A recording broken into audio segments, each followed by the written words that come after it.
This is what you need to know about the Reformation in 5 minutes. The Reformation took place in the 1500s in the Holy Roman Empire, which was a collection of smaller kingdoms ruled by an emperor. The Reformation didn't have to do with a country so much as the Catholic Church. The Catholic Church was the most powerful entity in Europe and controlled many aspects of life. Everyone had to go to church and believe in the church, or they could be expelled from the country and occasionally even killed.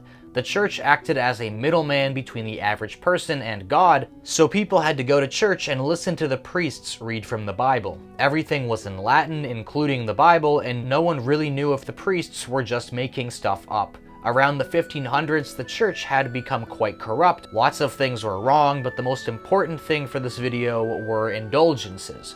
Indulgences were pretty much a way for people to pay the church in order to forgive sins instead of actually being good people. If you know anything about Christianity, you'll know that that's not how it's supposed to work, but as I said, no one could read the Bible except priests. Even if someone wanted to call the church out, the church had a nasty habit of burning people at the stake who disagreed with them. Eventually, one man decided to challenge the church and won, starting what we now call the Protestant Reformation. This man was Martin Luther, a priest who lived in the Holy Roman Empire. Luther was sick and tired of all the church's corruption, and in 1517 he nailed a document with 95 issues he had with the church to the door of the Wittenberg Cathedral in Saxony. This document, called the 95 Theses, became famous both inside the church and out. At first, Luther just wrote it in Latin so the church could reform itself, but the church got really mad at him instead. So Luther printed his 95 Theses in German, and with the help of the printing press, was able to distribute his ideas far and wide. Sure enough, lots of people outside the church agreed with Luther. This all made the church very mad, and in 1520, Pope Leo X issued a papal bull ordering every copy of Luther's theses to be burned and banned. The next year,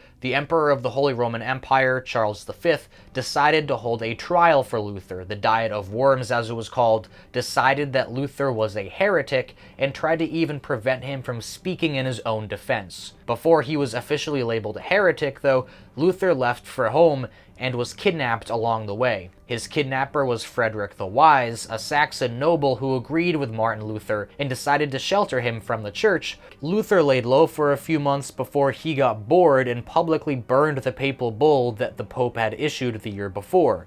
This made the Pope even more mad, and he issued another papal bull excommunicating Luther and doubled down on the need to have him killed. But since Luther's ideas spread across the Holy Roman Empire, he was actually pretty popular with a lot of people, so he had no trouble getting around certain parts of the empire. In 1522, Luther would translate the Bible into German, and for the first time regular people, at least those who were literate, could read the Bible themselves. This played into a big point of Luther's philosophy, which was that the average person should have a stronger, more direct connection with God instead of having the church act as a middleman. Luther believed that by reading the Bible directly, Christians could come to the original, true understanding of Christianity. But as the world discovered, everyone had very different interpretations of true Christianity.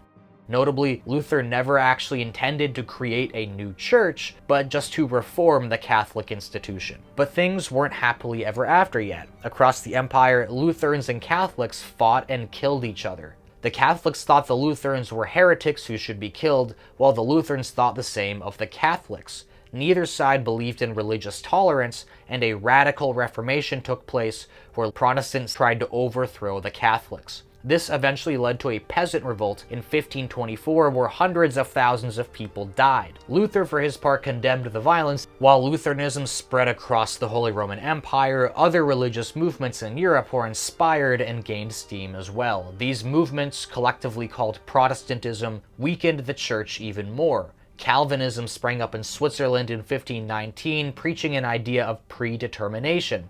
In 1534, King Henry VIII of England started the Church of England for political reasons. Martin Luther had set off a domino effect, and Christianity would never be the same. Protestant sects would multiply and multiply across Europe and the New World, forever changing Western civilization and the power dynamics of the world. Years after Luther's death in 1555, Lutheranism finally found a political victory with the Peace of Augsburg. The treaty allowed for both Lutheranism and Catholicism in the Holy Roman Empire and brought peace. The ruler of a certain area could choose one of the two religions, and everyone he ruled had to follow that religion as well. So it wasn't full religious freedom, but a step in the right direction.